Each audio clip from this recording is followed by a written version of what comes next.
A menudo, cuando pensamos en el comienzo de la historia estadounidense, pensamos en 1776, con la Declaración de Independencia, o quizás 1492, cuando Colón llegó a América.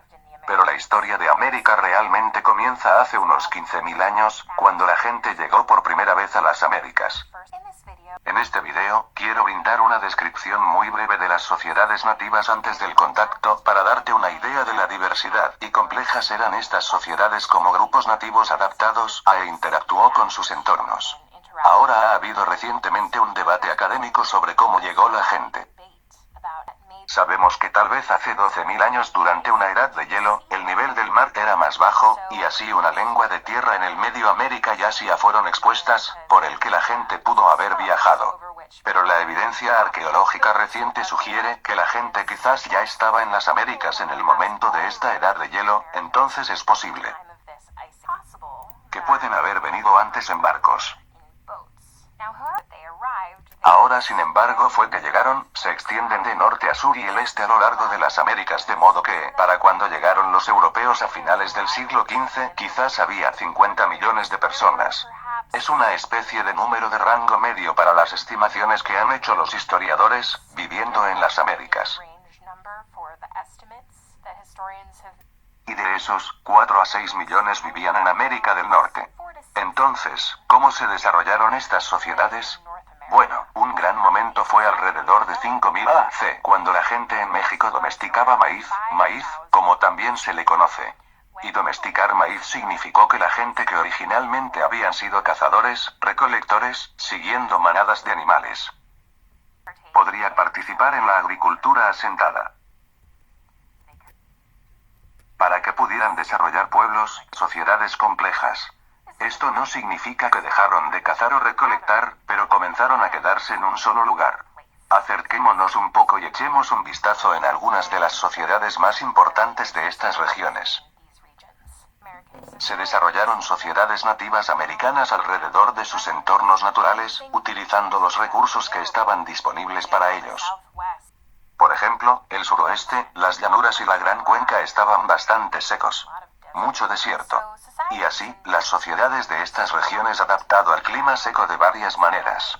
Por ejemplo, grupos de nativos americanos que vivió en las grandes llanuras, continuó su estilo de vida de caza y recolección. Caza bisontes, y siguiendo las manadas de animales en tipís, que eran viviendas fáciles configurar y luego desmontar.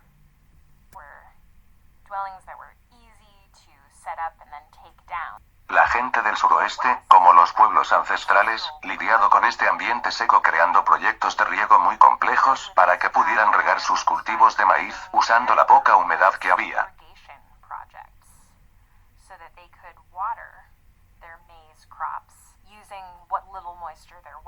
Los puebloans vivían en grandes complejos de cuevas ya que la agricultura les permitió hacer crecer su población. En el noroeste, pescando en el Océano Pacífico dio a los nativos americanos una abundante fuente de alimentos, mientras que la agricultura permitió a los pueblos del Mississippi para desarrollar grandes asentamientos, como Cahokia, cerca de la actual San Luis, que, en su apogeo, puede haber tenido entre 25.000 y 40.000 residentes.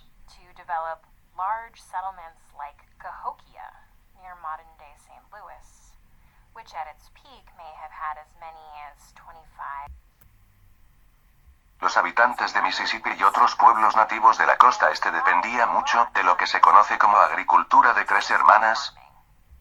Es decir, la gente plantaría maíz, frijoles y calabazas juntos, que fue mutuamente beneficioso para las tres plantas, como el maíz servía de enrejado para los frijoles.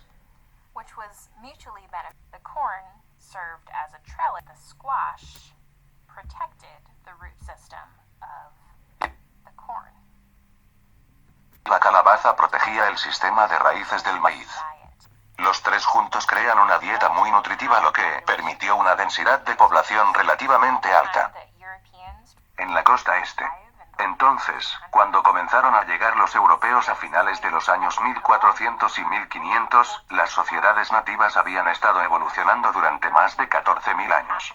Pero la introducción de personas europeas, patógenos, plantas y animales introducirían una cantidad de cambios sin precedentes en las Américas.